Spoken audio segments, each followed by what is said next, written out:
Quiero dar la bienvenida a Paulina Ortiz. Paulina, ¿cómo estás? Bienvenida al podcast de EXE.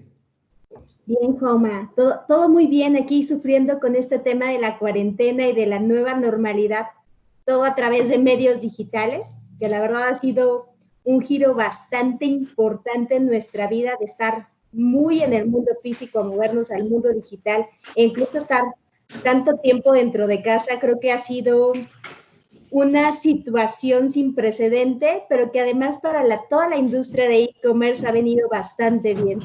Muy contenta de estar aquí con ustedes. Muchísimas gracias. Sí, para iniciar, quisiera que nos contaras y le contaras a la audiencia quién es Paulina, cómo llegaste a donde estás ahorita. Va, te cuento.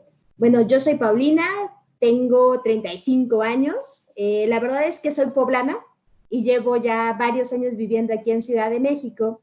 Y previo a estar en Nielsen, que es donde estoy actualmente trabajando y liderando la parte de e-commerce, estuve trabajando en varios lados, ¿no? En mis vidas anteriores estuve trabajando en un gobierno municipal allá en Puebla. La verdad es que fue una experiencia bastante interesante, sobre todo porque me tocó ser la primera que llevó a un gobierno a la parte digital. Anteriormente los gobiernos y la mayoría de nosotros tiene como esta referencia de que todo es muy burocrático, todo es muy lento, todo va como por procesos. Entonces, me tocó empezar a digitalizar el gobierno a través de la comunicación en redes sociales. Entonces, la verdad, siempre estuve muy de la mano con todo lo que tenía que ver con el medio digital y con cómo ayudar a empresas e incluso a gobiernos a tener una cara mucho más ágil y mucho más interesante frente a la gente. Entonces, cuando estuve allí en gobierno, me tocó participar de hacer todas las redes sociales e incluso en algún momento manejarlas del ayuntamiento, ¿no? Y con eso empecé como a enamorarme de todo lo que tenía que ver con el medio digital. Yo dije, este es el futuro. La verdad es que todo eso me empezó a llamar mucho la atención, ¿no? Yo dije, aquí es donde está el futuro y aquí es donde le tenemos que apostar. Posteriormente, después de estar en el gobierno, estuve en una agencia que se dedicaba justo a hacer todo lo que tenía que ver con marketing y comunicación, muy enfocado hacia la parte política, pero también me tocó llevar la parte digital de la agencia. Entonces, empezar a hablar en redes sociales, empezar a hablar de páginas web, que también en ese momento no era tan común como ahora, empezar a llevar a incluso a pequeños empresarios que teníamos en esa agencia a conocer todo el mundo digital y todo lo que era vender por internet, ¿no? Recuerdo mucho que habían algunos productores de productos orgánicos que empezaron a vender de la mano de nosotros en el extranjero a través de estos marketplaces o de páginas muy puntuales y empezaron a tener bastantes buenos resultados, ¿no? Eran productos mexicanos que vendían en Estados Unidos. Entonces les permitió abrir un nuevo mercado y empezar a entender qué sucedía, ¿no? Y fueron pasando como muchas cosas dentro de esa agencia y finalmente me invitan a trabajar en Nielsen. Yo entré al área de Consumer Insights, que es toda esta área en donde hay mucha información del consumidor, que yo creo que es una de las áreas más interesantes porque para emprender cualquier negocio, para entender cómo van las tendencias, lo primero que tenemos que hacer es entender quién es nuestro consumidor, ¿no? ¿Quién nos está comprando? ¿Cómo nos va a comprar? Y en este momento creo que lo más importante es saber hacia dónde va a ir, porque en los momentos de incertidumbre es donde más tenemos que tener información de quién nos está comprando. Entonces, justo me invitan a participar en esa área. Empecé a trabajar con distintas industrias, desde industrias que tenían que ver con consumo masivo, refrescos, medicamentos, la industria de higiene personal. Me tocó trabajar con industrias también súper raras como la petroquímica, financieras, de salud. Entonces, mientras iba participando de esa área, algo que también empecé a ver es que pocos eran los clientes que estaban involucrados en un tema de e-commerce. Si bien los grandes players o los grandes retailers empezaban a querer incursionar en este tema del e-commerce, la verdad es que la mayoría estaba muy en pañales y estaba empezando a entender que tenía que estar disponible ahí. Y me tocó desde empezar a ver páginas que solamente eran catálogos, sin que tú pudieras comprar nada, solamente ver qué productos tenían y que también empezaron a evolucionar, ¿no? Muchos de los players que hoy están empezaron con páginas que eran catálogos y empezaron a evolucionar, ¿no? Y de la mano con ellos me tocó hacer varios estudios para entender cuál era la visión que la gente tenía del e-commerce, ¿no? Y empezar a entender qué era lo que esperaba hace algunos años del e-commerce, ¿no? Y todo el mundo tenía de referencia estos grandes marketplaces que vienen de Estados Unidos o que vienen de Sudamérica y eran como la referencia, ¿no? Y eran lo único que se imaginaba que era Internet, que tú podías subir estos productos a un marketplace y vender, pero no tenían una visión más allá. Entonces, de la mano de Nielsen empezamos a diseñar un chorro de estudios para entender, bueno, es una tendencia que llegó para quedarse, qué va a suceder, cómo va a empezar a detonar.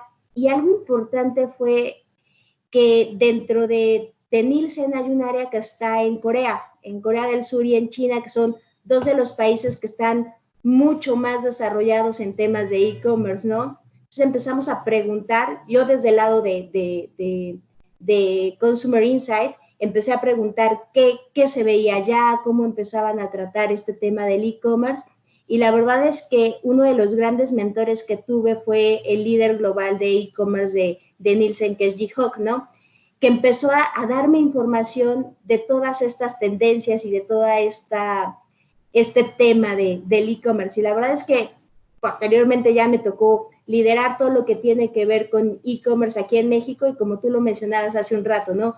Ser puente oficial para la AMBO para todas sus temporalidades, estar en distintos eventos, tratando de detonar sobre todo una industria que muchos consideraban que estaban en pañales y que a lo largo de los últimos 5 años ha venido creciendo a doble o a triple dígito, ¿no? Y creo que eventos como estos o podcasts como estos que están haciendo ustedes ayudan mucho a hacer crecer la industria porque le dan visibilidad a algo que poco a poco empieza a tener mucho mayor peso. Y prueba de eso es el COVID que estamos viviendo. Sí, no, totalmente. Y todo este camino, alguien que tú hayas visto, wow, o sea, esta persona realmente brillante, está haciendo las cosas de una forma muy interesante o está teniendo una visión diferente a lo que estamos teniendo. Digo, ya nos nombraste a una persona, pero no sé si tengas otra persona que tal vez pudieras compartirnos con la cual te hayas inspirado, llamémoslo. La verdad creo que el partnership que tenemos con la AMBO ha sido como de mucho aprendizaje, sobre todo porque ellos desde la visión mucho más local, a mí en lo particular me han ayudado mucho a entender todo este tema de e-commerce.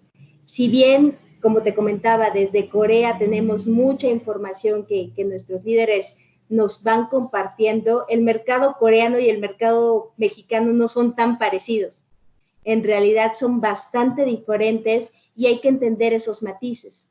Entonces, de la mano con la AMBO, con Pierre y con Dani, que están colaborando ahí, algo importante es que me han ayudado a aterrizar mucho esa información, ¿no? Y creo que ha sido como un ganar-ganar de las dos vías, ¿no? Ellos a través de los distintos estudios que también hacen y nosotros empezarles a colaborar con las tendencias que traemos, no solo del mundo digital, sino también del mundo offline y de otras partes del mundo, ¿no? Que permiten como hacer este análisis holístico, por llamarlo de alguna manera, y poder entender qué está sucediendo. Yo diría, un mentor importante ha sido toda la gente que colabora en la AMBO, los distintos eventos que hemos hecho con ustedes, incluso estando participando en EXE ya desde hace 2 o 3 años, no recuerdo. Desde la primera edición, si mal no estoy. Sí, desde la primera edición que vino, quien en su momento fue líder de e-commerce, Prashant, después estuvo el año antepasado, creo que estuvo Ji-Hock, el año pasado estuvo Carlos, y bueno, de la mano con ustedes creo que también nos han permitido empezar a conocer a gente de talla internacional, ¿no? Que a lo mejor si bien nuestros líderes de otras partes del mundo lo conocían, aquí en México no teníamos esa oportunidad de detonar conversaciones tan interesantes en torno a este tema de e-commerce, ¿no? Y no solamente hablando de las tendencias, sino de los métodos de pago, del tema de logística, que si bien no es el foco de Nielsen, también es importante que lo entendamos. Sí, sí, totalmente. Y creo que al final el propósito del evento siempre ha sido ese, ¿no? Poder ser un punto de encuentro. Justamente el propósito nuestro es eso, que toda la industria se reúna, poder aprender de otras latitudes, otros países, cómo están haciendo las cosas, cómo lo están viendo, qué están aprendiendo y también eso poder aplicarlo y por supuesto aplicar y aprender también de ese conocimiento local que creo que hay un talento muy grande aquí, definitivamente. Mercados, o sea, ¿qué cambios has visto que tú dijeras, me has llamado la atención enormemente? Porque digo, hay unas categorías muy obvias que empezaron en el e-commerce, ¿no? En la parte de travel, etcétera, pero seguramente hay unas industrias que eran muy tradicionales, mencionadas, no sé, petroquímicas hace un momento, y que de un momento a otro dices, se están moviendo de una manera un poco inesperada, ¿no? Un poquito en estos años, ¿qué movimientos o qué cambios en cuanto a comportamientos del consumidor has podido ver que te ha llamado muchísimo la atención? Mira, la verdad es que, como tú bien lo comentabas, desde la perspectiva de Nielsen siempre habíamos tenido en mente que e-commerce, digo, y creo que la mayoría de la gente lo trae así, comprar en e-commerce es comprar viajes, es comprar servicios, pero a raíz de los últimos 2 años, yo me atrevería a decirte, con todas estas aplicaciones de entrega a domicilio, creo que ha venido un fenómeno bastante interesante en México y en Latinoamérica, que yo te podría decir que es como una democratización del e-commerce, ¿no? Anteriormente, comprar en línea era tener una tarjeta de crédito, era tener acceso a Internet o tener una computadora para poder hacer el pedido. Hoy comprar en línea lo puedes hacer desde un smartphone, puedes pagar en efectivo sin ningún problema y no necesariamente tienes que tener acceso a Internet en tu casa. Incluso te puedes conectar desde tus datos móviles o agarrar alguna de las redes Wi-Fi que existen en la ciudad, ¿no? También para poder hacer estos pedidos. Yo no lo recomiendo por temas de seguridad, pero es posible, ¿no? Y en ese sentido, creo que estas aplicaciones han venido a democratizar mucho todo lo que tiene que ver con e-commerce e incluso los productos que hoy estamos comprando. ¿Quién iba a pensar hace 5 años que podríamos pedir algo que quisiéramos comer a través de nuestro celular? O que pudiéramos pedir a alguien que nos ayudara para hacer alguna tarea en específico a través de una aplicación, ¿no? Entonces empezamos a ver ya desde hace un par de años que la cantidad de categorías que se empezaban a comprar en línea iban mutando o iban agregándose, ¿no? Empezábamos y al inicio con todo lo que tenía que ver con travel, con servicios, como industrias muy fuertes. De ahí veíamos la industria de la moda que iba empezando a ganar relevancia. Digo, que si bien tenía algunas barreras como el tema de no puedo tocar la tela o ver el producto o incluso probármelo, poco a poco ha ido superando esas barreras e incluso montándose dentro de los primeros lugares de ventas, ¿no? Electrónica, que también ha sido muy fuerte, pero sin duda alguna creo que algo que ha revolucionado mucho el tema de e-commerce es la venta de productos de consumo masivo. Creo que ninguna ama de casa se imaginaba que iba a estar comprando los productos perecederos que normalmente iba a comprar al supermercado o al mercadito a través de su celular o a través de su computadora. Creo que era algo que no tenía en la mente, ¿no? Y justo lo veíamos, ¿no? En algunos estudios que tenemos desde Nielsen y donde hacemos como ciertas etapas que nosotros veíamos en lo que iba avanzando hasta llegar a una etapa de madurez el e-commerce, pues evidentemente las categorías de perecederos no eran las primeras que se iban a sumar al e-commerce, ¿no? Empezábamos por electrónica, moda, libros, viajes, después empezábamos con todos estos productos que son de que puedes guardar en tu hogar, tipo papel de baño, desodorantes, cremas corporales, jabones, todo este tema que puedes guardar. Y después ya saltábamos a toda la parte ahora sí que del abarrote y de la parte de perecederos. Sin embargo, creo que en este año hemos brincado de 2 a 5 años todo el tema de e-commerce y nos hemos montado sobre esas categorías que veíamos sí un poco lejanas. Al inicio de año me acuerdo que estaba en un foro y que me preguntaban, bueno, ¿qué categorías son las que van a detonar este año? No sabíamos que el COVID iba a llegar así de fuerte como está en este momento. Sin embargo, ya empezábamos a vislumbrar que todas las categorías de FMCG iban a tomar mayor relevancia, ¿no? Hablábamos de categorías primordiales como era el tema de higiene y belleza, el tema de suplementos para el hogar, tipo limpiadores, detergentes, etcétera. Las veíamos como esas categorías que iban a empezar a tener mayor frecuencia de compra en línea y hoy, bueno, lo que nos damos cuenta es que la gente, como tú bien lo mencionas, empezó a comprar los jitomates, el pollo, la lechuga a través de estas aplicaciones, cuando hace un año todavía tenían miedo o su principal barrera era que no les iba a llegar el producto como ellos esperaban, ¿no? Entonces, ha sido un año bastante interesante y sobre todo el ver estas categorías ya sumadas ahí, también nos da idea de lo que puede llegar a crecer toda esta industria, sobre todo porque son productos que tienen alta frecuencia de compra. No es como una televisión o un viaje que compras cada 6 meses, cada 3 meses o cada año. Las frutas, las verduras o las cosas que ocupas en el hogar, normalmente las compras cada 15 días o cada mes. Entonces eso también hace que la industria crezca. Óyeme, y justo, digamos, pensando un poquito en categorías, no sé si tengas números a la mano de lo que era hace unos meses, o a inicios de año, finales de año, que veníamos ya con un crecimiento bastante importante. Eh, a hoy, digo, ya hay datos y hay reportes del número de usuarios nuevos en e-commerce, ¿no? Que antes no lo hacían. También por el otro lado sabemos que prácticamente 6, 7 mexicanos de cada 10 ya han comprado algo en línea en los últimos 6 meses, ¿no? Eso es un crecimiento impresionante. También sabemos que las pymes ya le están entrando de lleno al tema del e-commerce, tal vez por más necesidad, ¿no? Eh, pero un poquito en esos números que a veces no se cuentan, ¿no? O sea, esos tantas transacciones al mes hace una persona que ya vive en el e-commerce o no sé, un ticket promedio y eso cómo ha ido evolucionando supongo que muy rápidamente. Cuéntanos, ¿tienes algún dato así muy rápido que puedas compartir con nosotros? Sí, mira, de hace un año, el último Q del año, hicimos un estudio para entender qué categorías se empezaban a mover. Y mira, te voy a contar de cuáles eran las 5 primeras. Eran higiene y belleza, que tenía alrededor de un 31% de penetración.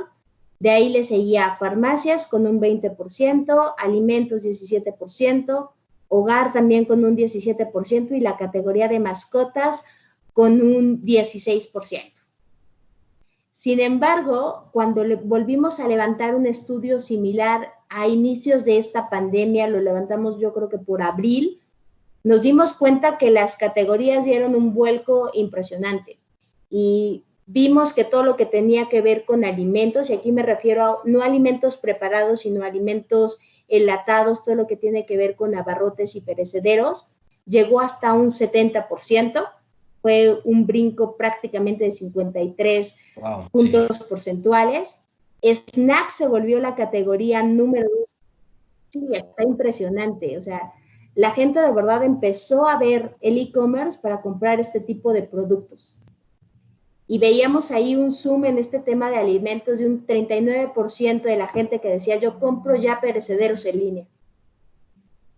Que era una de las categorías que decían que no iban a comprar en línea, sobre todo por el tema de la calidad que mencionabas hace un rato. Entonces veíamos ya un salto importante.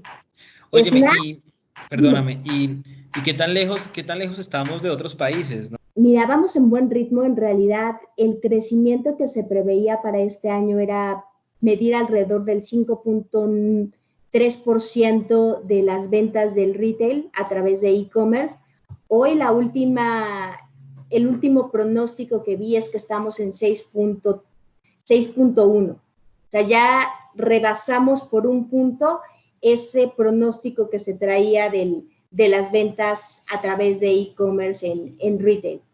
Sin embargo, digo, si nos comparamos con un China que tiene un 36.6% de las ventas en e-commerce, evidentemente estamos lejos. Sin embargo, dentro de Latinoamérica, México es uno de los países que está mucho más desarrollados en e-commerce. Entonces, bueno, ahí hay una gran oportunidad y lo vemos sobre todo de la mano de los grandes players que cada vez se empiezan a sumar aquí en México, ¿no? Ya tenemos en México los grandes marketplaces de Estados Unidos, de Latinoamérica, incluso hay posibilidades de que uno de los chinos venga para aquí para empezar a tener operaciones. Vemos todas estas aplicaciones de última milla o last milers que también empiezan a tener mayor penetración aquí en México y que empiezan a detonar mucho más el tema de e-commerce. Entonces, México va bien, dentro de la región va bien, y a lo que tú me preguntabas de productos que se venden en otras partes del mundo, bueno,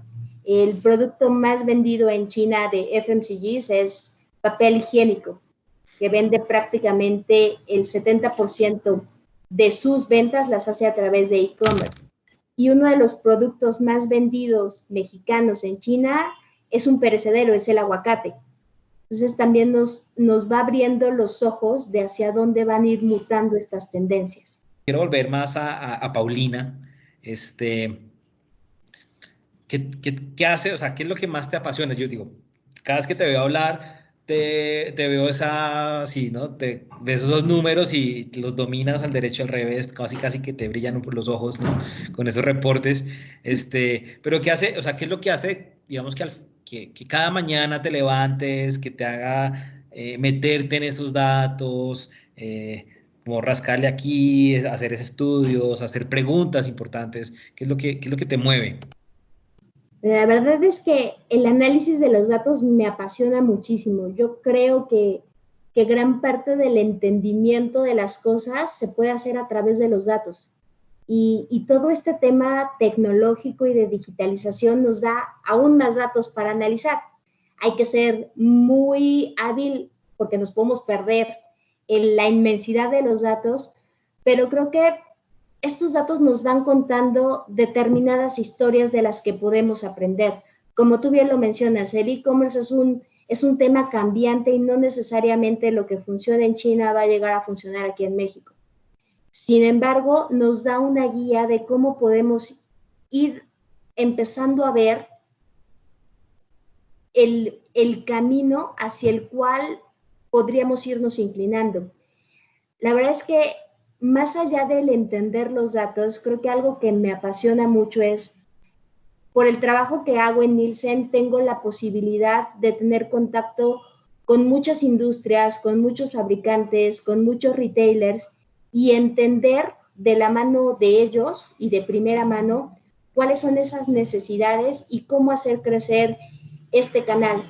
Si bien ha sido un canal que en los últimos años ha tomado relevancia, creo que hoy por hoy es el canal al que más fabricantes y más retailers empiezan a voltear a ver. Entonces, poder ayudarlos a detonar estrategias, a tener una claridad de hacia dónde hablarle a su consumidor, de qué estrategias utilizar, de qué mensajes, de qué productos son mucho más relevantes para el e-commerce, eso me apasiona y me encanta poder de alguna manera ayudarles a hacer crecer este negocio. Yo soy firme creyente de que mientras más gente esté involucrada en e-commerce, de mientras más conocimiento tengamos y que mientras más seamos los que queramos que crezca esta industria, va a ser mucho más benéfico para todos, porque al final, y se los digo mucho a mis compañeros e incluso hacia afuera de la organización, a nosotros lo que nos debe importar es que el e-commerce crezca sin importar si crece para A o crece para B, porque mientras la gente y los shoppers empiecen a comprar online, eso va a ser una cadena que al final nos va a beneficiar a todos. Sí, totalmente, perdón. Tú llevas tantos años trabajando en datos, haciendo reportes, ¿qué consejo o qué buena práctica puedes contarnos para no quedar inundado en un mar de información de datos y al final no hacer nada? Porque creo que es un síntoma que le pasa, yo lo he vivido personalmente, creo que a muchas organizaciones les pasa de, hagamos un análisis A, después B, después crucémoslo con el C, después miremoslo por aquí, después por abajo, y al final se te fue un mes haciendo estudios y ya no son relevantes, ¿sabes? Entonces, ¿qué podemos hacer? ¿Qué podemos aprender? ¿Qué consejos nos puedes dar para poder usar la información y, como decías, detonarlo en estrategias, pero rápidamente? Porque creo que en la ejecución es donde muchas veces fallamos. Mira, creo que es una gran pregunta, sobre todo porque nos quedamos a veces paralizados por tantos datos, ¿no? Y ese tema del parálisis por análisis es muy común, más común de lo que te imaginas. Pero lo que a nosotros nos funciona muy bien es poder entender la pregunta de negocio. La pregunta de negocio que los clientes tienen es fundamental porque nos permite adentrarnos a realmente responder eso que necesitan, ¿no? Tener esos objetivos muy claros de qué quiero responder. Y sí, sabemos que hay miles de análisis y que hay miles de fuentes de datos. Sin embargo, lo que tenemos que tener siempre en la mente es qué problema quiero responder. Porque a veces de un problema empiezan a detonar un chorro de análisis alrededor, ¿no? Y entonces ya tenemos tantos análisis que no sabemos ni por dónde empezar. Lo primordial es tengan en la mente cuál es esa pregunta de negocio que quieren responder. Si ya lo tienen, seguramente va a haber puntos adicionales, pero vayan haciéndolo por fases, porque a veces queremos responder una pregunta muy grande y eso va haciendo que tengamos mucho tiempo, tengamos que esperar mucho tiempo para poder tener la respuesta ideal. Entonces, una cosa es, hagámoslo por fases. Así empezamos a entender qué sucede y a lo mejor podemos empezar a hacer un piloto de esa estrategia y entonces volverla a probar. Pero ya no nos quedamos paralizados. Es entiendo y ejecuto. Porque si entiendo y después quiero seguir entendiendo y seguir querer entendiendo, jamás voy a llegar a esa respuesta ideal porque hay tantos datos y hay tanta información que va a ser imposible. Entonces entiendo y ejecuto. Eso sería como uno de los tips que yo les daría. Y digo, sobre todo en un mundo digital que se mueve a la velocidad de la luz. No estamos en la misma situación que China o que Corea, que ellos incluso tienen promociones por días y por horas. Aquí estamos como todavía un poco más lentos en ese tema, sin embargo, hay que entender que el mundo digital es un mundo muy dinámico y que hay que accionar de esa misma manera. Pero sí, yo creo que en temas de transformación digital, creo que hay que cambiar mucho ese mindset, ¿no? De nosotros. Creo que hay que basarnos mucho más en tecnología también, que nos ayuda a hacer muchos más este tipo de análisis de una forma mucho más automática. Y bueno, esa gran pregunta que ya no hace falta responder, que ese gran estudio que aún dijeras, wow, o sea, veo eso y aún falta todavía. ¿Qué es eso que todavía hace falta por responder? Mira, yo creo que nos hace falta más información del consumidor. O sea, pero del consumidor no necesariamente a través de la declaración, sino a través de todo el big data que podemos tener. Si bien ya hay muchos estudios a través de inteligencia artificial que empiezan a vislumbrar eso, creo que todo el tema de segmentación de esa big data nos puede dar una fotografía mucho más certera de cómo accionar. Y creo que hoy todavía estamos como en ese desarrollo, ¿no? De poder entender el Big Data y además meterle esta inteligencia artificial para dar estudios mucho más certeros y para no estar obviando ciertas cosas, ¿no? Porque como tú decías, a veces podemos obviar que lo que sirvió aquí va a servir acá o que la planeación de la promoción la tengo que hacer 3 meses antes. Sí, podemos empezar a hacerlo. Sin embargo, el mundo digital te da esa ventaja de tener datos de manera más rápida y más accionable. Digo, lo vemos a veces cuando programamos en redes sociales, ¿no? Hay anuncios que no te funcionan de la misma manera. Entonces, tienes la posibilidad de hacer un cambio a través de un clic y mandar otro banner para ese segmento y ver si ese funcionó mejor que el que tenías. Entonces, es mucho de transformarnos e ir viendo esas tendencias. Sí, tampoco vamos a dejar que por un día que lo dejamos en línea ya tomamos una decisión. No, sí tenemos que guardar cierto tiempo para entenderlo, pero también estas herramientas nos permiten hacer cambios muy, muy rápido. Entonces hay que entenderlos. Y digo, creo que la parte que más nos falta es, sabemos mucho de números, de ventas, de categorías, pero creo que hay que ir más allá, o sea, entender quién es la persona o quién es el shopper que está comprando el bulto de 20 kilos de alimento para mascotas. Te lo pongo sobre la mesa porque en algún momento veíamos dentro de un estudio de Nielsen que se vendía mucho por e-commerce y decíamos, bueno, ¿por qué bulto de 20 kilos para mascotas se vende tanto en línea? Y cuando nos empezamos a meter hacia el consumidor nos dimos cuenta que eran mujeres. Cuando nos dimos cuenta que eran mujeres, fuimos y le preguntamos a las mujeres, bueno, ¿y por qué? La razón más obvia y más simple, el peso. No lo podían cargar. El peso, sí. Requerían a alguien que se los llevara. Y mismo pasaba con los garrafones de 30 litros, muy consumido por mujeres a través de e-commerce. Misma razón, no lo podían transportar ellas solas. Entonces preferían pedirlos y pagar ese fee adicional para que se los llevaran a su hogar, ¿no? Y creo que a lo mejor esas cosas pueden resultar muy obvias, pero hay tendencias dentro del consumidor y las categorías que podríamos empezar a entender con mayor detalle si analizamos todo ese Big Data y realmente lo entendemos y lo asociamos a esas estrategias.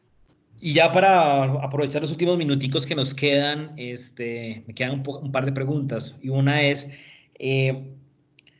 muchas empresas y empresarios o directores, directivos de empresas, muchas veces, no sé si lo has escuchado, pero tienen mucho este gut feeling, ¿sabes? Es que yo tengo tanta experiencia o yo me crié en esto, y a veces pueden hacer un poquito caso omiso a este tipo de estudios, de análisis, y es como, no, mi intuición me dice esto, ¿no? Y más sabe el diablo por viejo que por diablo, un poco. ¿Qué les dirías a ellos? Ya, la verdad es que últimamente me ha tocado ir a visitar a muchos clientes, sobre todo porque quieren entender qué está sucediendo en todo este entorno digital, ¿no? Y algo que cuando les muestro, les brillan los ojos y hasta se espantan a veces es, este COVID, digo, y regresando un poco a la situación que estamos viviendo, ha sido un parteaguas, ¿no? Y les pongo una imagen de una bola de esas que tiran los edificios y una junta directiva, ¿no? Y la gente dentro del edificio está diciendo, bueno, sí, estamos viendo la transformación digital hacia los próximos años y viene la bola del COVID que dice transformación digital, ¿no? Y entonces es ahí donde les queda claro que si ellos hubiesen empezado a ver estas tendencias y lo que empezó a pasar en otras partes del mundo en torno al e-commerce, pudieron haber accionado más rápido. Hoy tuvieron que hacer magia, la mayoría de ellos, para subirse a los canales adecuados, para no perder visibilidad de marcas, para seguir en la mente del consumidor que dejó de asistir a los supermercados o a las tiendas debido a este confinamiento. Entonces, creo que una de las grandes situaciones que ha sucedido es que ahora que vamos a presentar con ellos tendencias, que vamos a presentar con ellos análisis que hacemos a nivel general de cómo vemos este tema de qué sigue en esta nueva normalidad, algo súper interesante es que ellos empiezan a dar cuenta de la importancia de tener los datos y de la importancia de conocer el número, porque no es lo mismo una percepción que podemos tener de, seguramente las papitas fritas se venden súper bien en los estanquillos. Pues sí, a lo mejor es una percepción que tenemos, Sin embargo, cuando lo aterrizamos a un número como es la cobertura, como es el share de mercado, como son las ventas valor o las ventas volumen, saben que por ahí tiene que ir la estrategia. O por ejemplo, en temas de e-commerce, pues sí, decían, pues es que en e-commerce solo se venden temas de electrodomésticos, viajes o servicios. Y hoy que empiezan a ver los números de crecimiento, como el que te mencioné de alimentos, que creció hasta el 70% de venta en línea, se dan cuenta de, bueno, sí, se venden estos productos, pero también empiezan a detonar estos otros. Entonces también les sirve como un poco para abrirse a entender qué es lo que está sucediendo. Si bien, como tú lo mencionas, hay algunos que se guían por la intuición, creo que debe ser un mix entre el número y la intuición que se tenga para poder hacer una buena estrategia. Sí, ellos conocen perfectamente bien su negocio, sin embargo, el número les va a guiar a poder tomar decisiones mucho más acertadas con esa experiencia y con esa intuición que tienen. Pau, se nos acaba el tiempo y la gran pregunta es, ¿qué va a pasar después? ¿Qué nos depara un poquito y qué estás viendo a nivel de consumo? Y un poquito quisiera la respuesta que la enfocaras tal vez hacia cómo pueden prepararse, qué se está viendo y cuál sería un par de recomendaciones que les pudieras dar. Mira, la verdad es que de las tendencias que hemos analizado particular aquí en México, el tema de e-commerce, sin duda alguna, ha sido y se ha vuelto uno de los protagonistas, ¿no? Vemos crecimientos impresionantes, sobre todo en categorías de consumo masivo. El tema, por ejemplo, de todo lo que tiene que ver con el ocio digital y temas de indulgencia o consentirnos a nosotros mismos en casa también toma bastante relevancia. Veíamos un estudio de Nielsen y Bope que decía que en smartphone se ganó 1 minuto 30 en la navegación a través de este tipo de devices, ¿no? Entonces empezamos a ver que cada vez estamos más conectados y este confinamiento también nos ha hecho conectarnos más. Entonces todo lo que tiene que ver con digital va a seguir creciendo y va a prevalecer porque no de la noche a la mañana vamos a apagar el mundo digital y regresar todo hacia el mundo offline. Seguramente van a convivir de mayor manera. Entonces, bueno, ese sería una de las primeras tendencias. Otro, los diferentes artículos que se venden, temas que tengan que ver con claims saludables. La salud va a ser algo fundamental. De hecho, pensando un poco en lo que sucedió en China después de ese confinamiento, pues se siguen manteniendo temas de sana distancia. No hay tanto contacto como había anteriormente al COVID. Entonces, todo lo que tiene que ver con claims saludables, con cómo mejoro mi salud, con cómo me mantengo así, al retorno de la pandemia van a prevalecer. O sea, temas saludables van a estar en la mente del consumidor. El tema también de, ahora que muchos estuvimos trabajando a través de la modalidad de home office y que tuvimos que tener espacios exclusivos para trabajar aquí, todo el tema de homeschooling, home office y el home improvement, que es el mejoramiento de nuestro espacio, también va a ser algo que va a prevalecer. Y también en ese sentido, todo lo que tiene que ver con cocina en casa. Si bien estábamos acostumbrados a cocinar, durante esta pandemia, la cantidad de gente que se quedó cocinando también es bastante importante y creció mucho. Entonces, seguramente va a ser una tendencia que se va a mantener. Y pensando en países que ya vivieron este tema de la pandemia, hay la adopción de nuevos segmentos. Por ejemplo, en Corea vemos que el segmento de baby boomers, que son adultos mayores, hoy empiezan a utilizar estas aplicaciones y este tema del Internet para pedir cosas, que si bien eran usuarios, pero no eran los grandes usuarios de estas tecnologías, a raíz de la pandemia se volvieron heavy users y siguen utilizando este tipo de plataformas para comprar. Entonces, seguramente se van a abrir nuevos segmentos, se van a abrir nuevos compradores, como tú bien lo mencionabas, vemos que cada vez hay más compradores en línea. Entonces, una de las grandes preguntas, tanto de los retailers como de los fabricantes, es, ¿y esto se va a mantener? Nuestra respuesta es, se va a mantener dependiendo de la experiencia que tenga ese usuario final. Si la experiencia que ellos tienen es buena, seguramente vamos a lograr que se mantengan en esa recompra. Si no es tan buena, puede ser que no necesariamente se queden con nosotros. Algo que sí es el tema digital, no perderlo de vista, porque sin duda alguno es el presente y se va a mantener en el futuro para muchas de las industrias. Y bueno, quiero agradecerte, por supuesto, por este espacio, por estos minutos que has compartido con nosotros, con EXE.